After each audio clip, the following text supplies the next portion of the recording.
Hey guys, it's Angel. Welcome back to the channel. And today we're taking a look at the Local Legend 22. This is coming with World Update 20, I think, or 20, yeah, either way. Local Legend 22, available for both 2020 and 2024. This is the NAMC YS-11.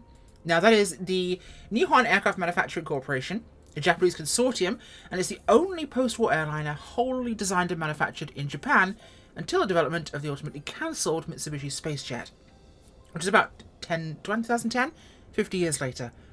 Now, this is, of course, an internal turboprop airliner. It runs on a pair of Rolls-Royce Dart turbofans, which are quite funky. Now, those are the Dart Mark 54210K turboprops, each putting out 3,000 horsepower, 4-blade constant speed, fully featherable reversible propellers. Her cruise speed is around 254 knots. She can do 240 cruise economical. Stalls at 76. VNE is about 295 knots. Her range is about 1,300 nautical miles, and that's without the center section fuel bag tanks. That's complicated to say. Ceiling's around 22,000 feet. So an interesting aircraft, and about, I believe, 182 were ever built. Now, they retired. They're still in limited service, so they do still technically exist. And the Maritime Self-Defense Force have the YS-11 Ms, which they use in maritime patrol duties. So fun. Now, this is about £12 on the marketplace, being a local legend. You can do the whole rental thing for it and do the demo thing. So, you know what, let's take a look and see what you might not see otherwise in this aircraft. We have, of course, a bunch of liveries here, so it comes with some options for you. Not a ton, but there's enough, and I'm sure people will create some cool ones, some actual real airlines. We've got our 24 features here, like the chocks, pitot covers, and very Japanese prop covers. They are super well fitted there. Very, very well fitted indeed. I wonder, did you have to actually unbind those to take those off there? Or maybe it's a zip, who knows? Now, getting in is literally just a case of clicking on the button. It does not, unfortunately, open it other than opening the door itself. You don't get the ladder's step coming down. But here we are in the cockpit. Once it decides to load it, because it's a streamed asset. Now, that's the first time I've done that. But on the ground stuff here, we can open all our doors, including emergency doors there. Put GPU down. Baggage cart and fuel truck. And we'll put the stairs out, shall we? Why did you close? How dare you? There we go, let it do this itself. We'll have to go with camera to make this work. Yeah, the stairs coming out there. So we get the retractable air stair. Now this has probably got some bush potential in it, as it's a small turboprop. Very Convair-ish. It's got some Hawker Siddeley 748 vibes too. So whilst it's designed and built in Japan, especially those engine designs, especially the Rolls-Royce Dart engines, obviously have that unique style to them. So it's giving me some vibes, which is nice. I could see myself flying this aircraft. Got the rear doors there. Quite small rear door there, because it's not for a full person to get through. For delivering food and baggage, definitely. Got the emergency exits there too. Don't wonder why I've still got a German registration on this. Don't mind that. For no particular reason. Let's get back inside the cockpit, shall we? And, yeah, weird how it does that. But that's just most likely nothing dramatic here. We'll leave GPU on, get rid of the trucks. We'll put the stairs up and we'll close these doors off. We'll take a look at the cabin, shall we? Because it's always fun in these kind of aircraft. Okay. So, no forward galley, just the passenger area here. You cannot control the doors from the inside, unfortunately. We do have individually scrollable blinds, which is quite nice. There is no control over the lighting stuff there. Just stowing stuff on a racks above you. There's no doors on those. Might as well get towards the back of the aircraft here. These are emergency exits here, of course. Now, the back's fun, because there is actually some clickable stuff in here. Once we reach it. Because camera's doing camera things. So, of course, Japanese annotations everywhere. So, for some reason, these actually work. There's nothing else clickable. It's weird how this... Oh, I'm grabbing a window thing. Only one works at a time, so you don't get multiple ones, but you can do drinks, which is quite nice.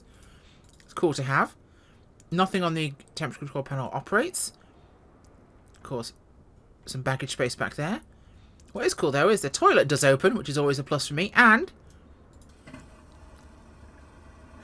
Yep, you can flush the toilet, which is an instant selling point. It's just fun.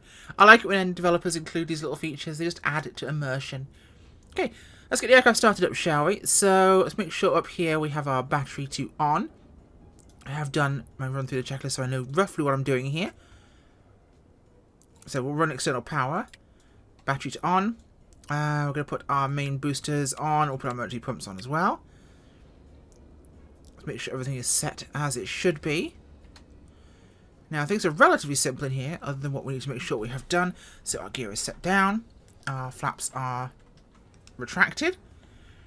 Now, let's make sure, before we do anything further, the fuel cocks are back. That's where they need to be. Okay.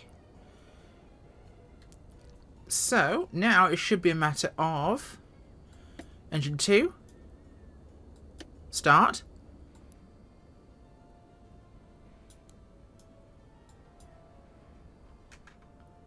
Nope. It says to have them off and then do it, which is weird because it never starts me when I do that. So that's the weird one. But if I leave it on, the fuel on even,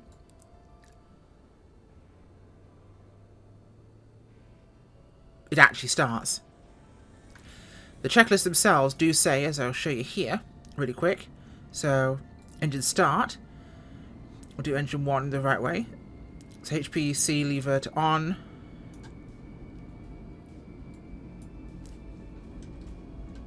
Those at minimum. Okay. HPC on.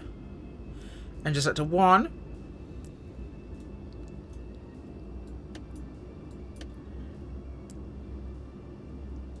No, it just needs to be on, not... Oh, right, I see now. Sorry, I do apologise.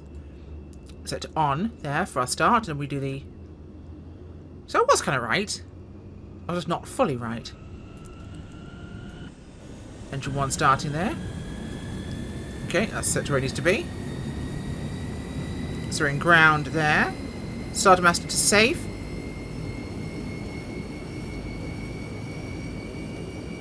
No, that's where it needs to be. Make sure our inverters are set to on. Make sure radio... If I get the camera angle right when I do that.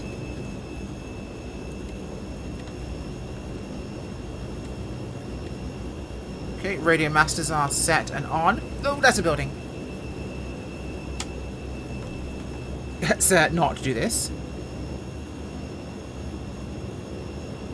Parking brakes are wonderful, aren't they? Are we going to back up? We're not going to back up, are we? That's fine. I will encourage you to hear. Right, let's make sure this is neutral. Make sure my parking brake is actually set. There we go. Parking brake is engaged and we're stationary. Which is quite a loud aircraft, this one. Inverters on, external power to off, which it should be. Which down here means get rid of the ground power unit.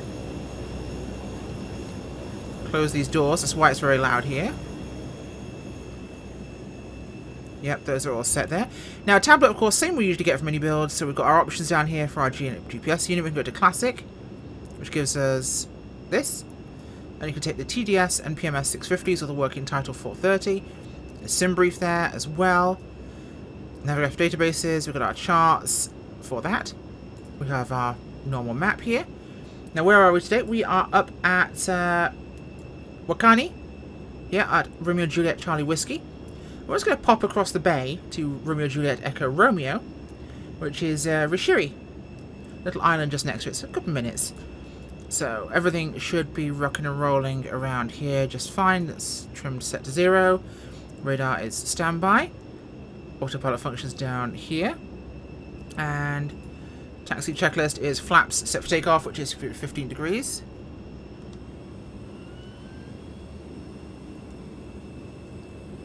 So that's our first notch, which is 10 to 15. Second notch for takeoff. Condition lever is set to ground. That is good. External lights are on. Make sure those are correctly where they need to be, because our anti-collision light needs to be on. Nav lights are on. Okay, they are good to go, and everything else is ready to rock and roll. So without further ado, let's get this aircraft underway, shall we? Make sure this here is set as it needs to be. So we'll release our parking brake now.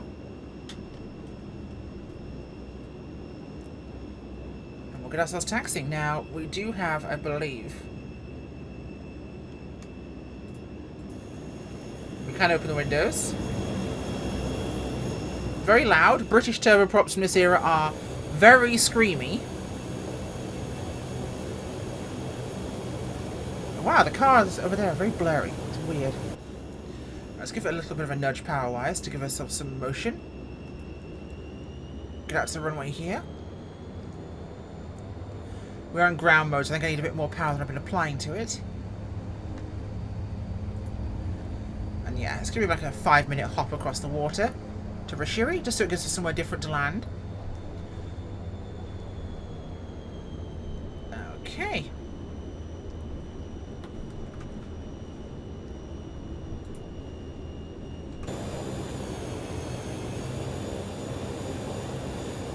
Cute little Japanese airport. This is stock scenery, by the way. Nothing particularly dramatic. That's grass. It helps if I pay attention, doesn't it? I'm never very good at that. But you all know that by now. Paying attention to people who know what they're doing. Okay.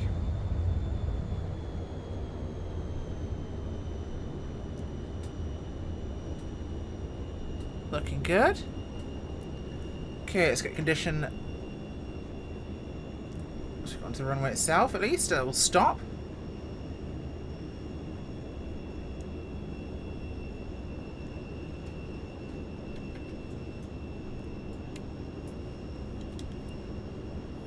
Okay.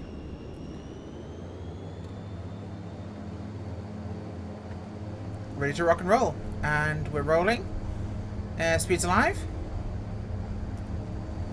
74 knots is our stall, so we don't need to remember that one. Not quite at full power here. But being a turboprop on these darts should mean it absolutely screams into the air. She does. Those darts. The sounds aren't bad, actually. They certainly got the scream of them, right? I can see this being a rather enjoyable little turboprop airliner, actually, for this kind of flying.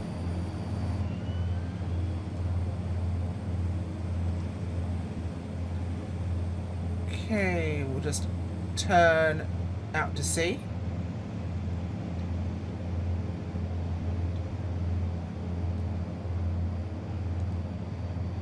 No big drama. Come round on course and everything will be just fine. Very simple. Obviously, loving the fact you've got the option to go with the classic in cockpit area, or you can have the GPS up there, which makes it fairly adaptable in the modern world. The controls are simple. The startup sequence is simple. It's a really nicely built aircraft. Textures look more than good. Functionality is exactly the minimum level I'd think it should have. And as a local legend, that's not actually bad at all. Because it's not overly complex. Okay, we're not got any systems depth here, but you can follow the checklists precisely and do exactly what it needs to do, and it makes for certainly a fun aircraft to fly. Our destination is dead ahead of us. You see the mountain there? That is us. Or the volcano, I should say.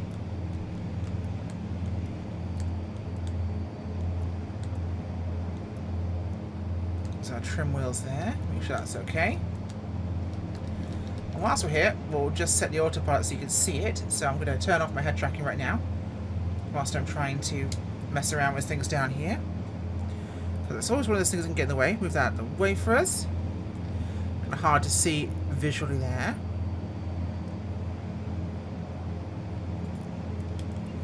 So this should be holding our altitude. One might hope, maybe, it's a simpler autopilot system.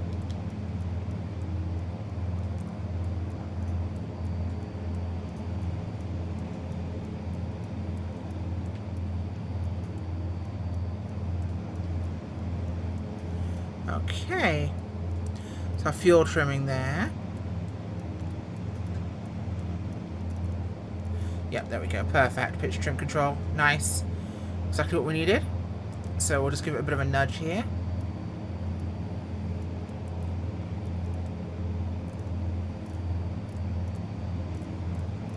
Let's trim as the attitude we want and let her hold herself there.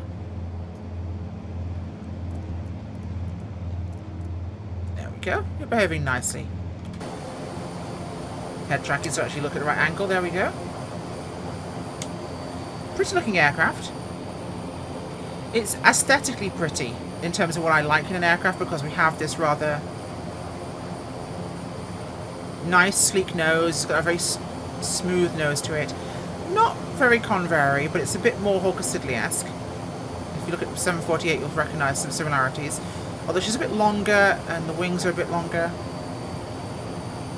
But it's a nice style. It's that very 60s design that were quite common. There's Hawker Siddeley engines doing exactly what you... So Rolls-Royce, the Hawker Siddeley was the aircraft. Yeah, the Sims are a bit hefty tonight. I think people are downloading lots of things, so it's basically just... Does the foot warmer work? No, that's the yoke. Okay. I'm sad. I was hoping the foot warmer worked. That would have been fantastic.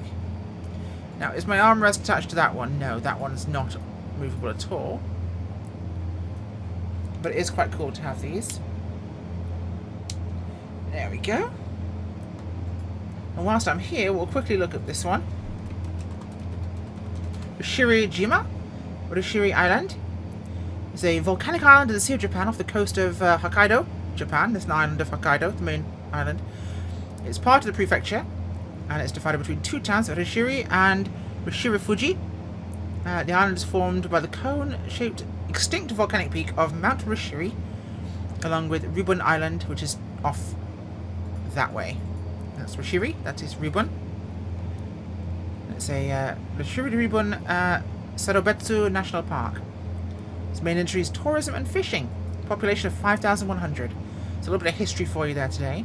It's 20 kilometers west of Hokkaido, which is we just left now. I'll be coming into land there. This is one of my favourite little airports, by the way. Back in FSX era, I used to do a lot of FS Economy, for those of you who still imbibe. It's a fun, think of like a multiplayer economy thing where you can buy aircraft to take jobs. And my friends and I owned Japan Airlines. And we did a ton of flying over here, especially after we flew all our aircraft out here and bought aircraft elsewhere in the world and ferried them to Japan. But we did tons of flying around Japan, and this is one of my favourite little routes here. I'd often do in 1900s or later in the DC-4, was a couple of routes from Hokkaido out to Rishiri, because for some reason it always gave you great profit runs, especially for cargo, between the mainland and an airport like Wakkani, out to Rishiri here, which isn't a very long flight, but it was always paying quite well. So I did this little route of like 10 minutes very often, and it always ended up paying out for its distance. And it's quite nice to be able to fly out to a little volcanic island. Anyway, enough of that. Overall, she's a simple but effective aircraft. And yes, whilst it is arguably a Japanese aircraft, and that's not going to appeal to everybody, it's visually very neutral in its appearance, in that you could fly this as pretend it's other types. It looks very similar to the Hawker Siddeley 748, although that's a bit more snub in the nose. They have, gosh, even the tail structure is very similar. It looks very similar. In fact,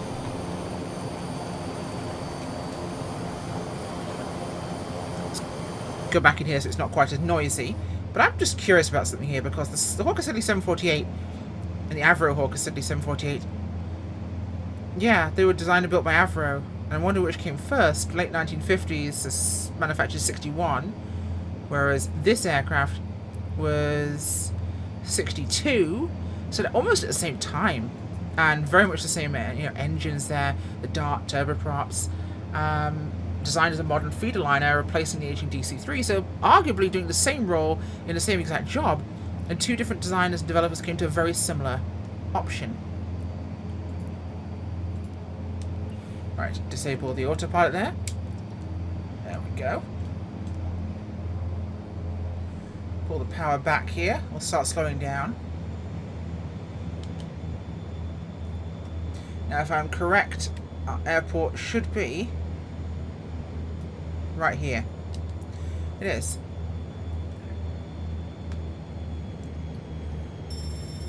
Yes, yes, yes, don't yell at me. So yeah, very, very, very similar to the 748. So I could pretend this is a Hawker Siddeley 748. Or the anime knockoff. Argue in the comments which came first and who ripped off who, because they're almost the same. In many regards. Gear coming down. 15 degrees flaps, make that 20.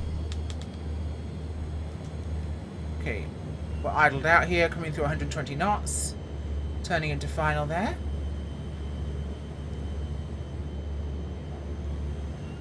Landing flaps set. Confirm, configured for landing. Trim is established. No, that's my stick shaker.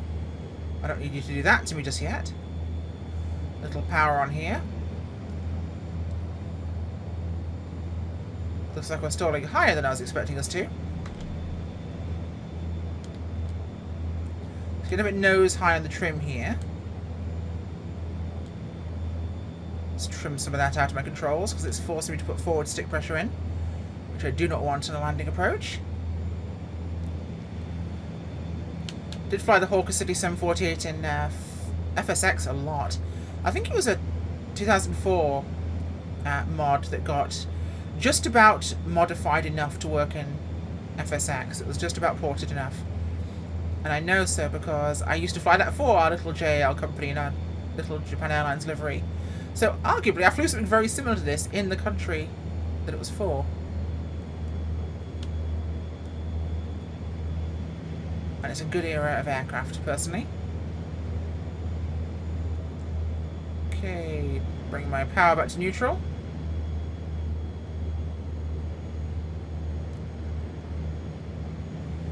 Japanese runway markings here being yellow.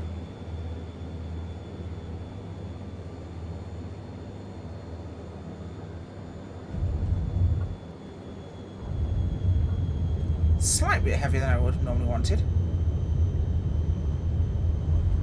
A little bit of brakes here. Preparing to turn off there, coming up soon.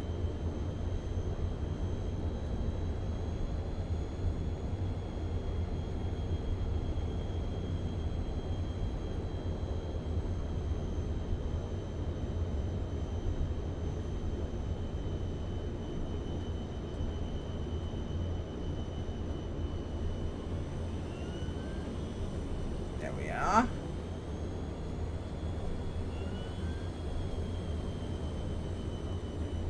Nice little airport, this one too. Make sure we are set to ground condition now. See where they want us to go.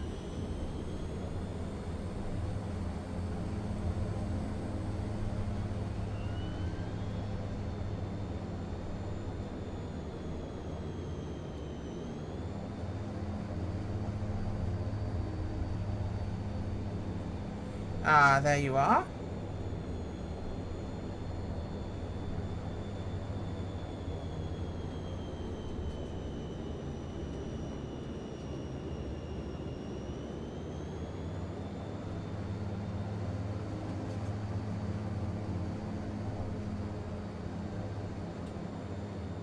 Okay. That'll be chocks in there. Shut down these beasts. Put them to off notch, I should say. Set our parking brake here. Boom. Okay, chocks are in. Fantastic. So what do I think of this aircraft? That is a really fun plane to fly. I definitely enjoy it in terms of its... Now, how dare you? I put the chock button in there.